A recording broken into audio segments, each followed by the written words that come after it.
Hola corazones, bienvenidos una vez más al canal de Pepa Bebé.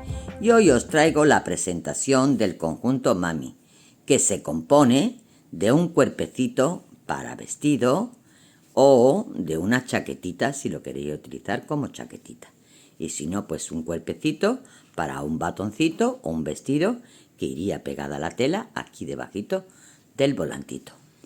Esto es tallita 0-3 meses y se compone del cuerpecito, se compone de la capotita, que también es a juego, y se compone de estos preciosos patucos que también le hemos hecho este volantito.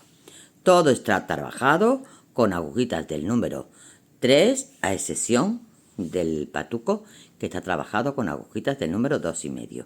Y hemos trabajado con esta lanita, esto está hecho todo en lanita Merino Baby de Katia, ¿vale?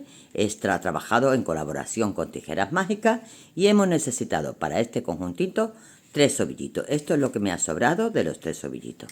Necesitamos 3 ovillitos que son 50 gramos. Este color es el color 155, porque me lo preguntáis algunas.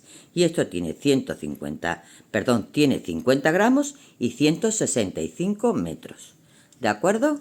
Bueno, pues nada, quería enseñaros lo que va a salir. En breve tendréis el tutorial del cuerpecito o chaquetita, la capotita y los patucos. Ya esto está hecho en lanita pensando en un otoño-invierno. ¿De acuerdo, amores? Bueno, pues muchas gracias por estar aquí conmigo. Un besote y os dejo hasta el próximo.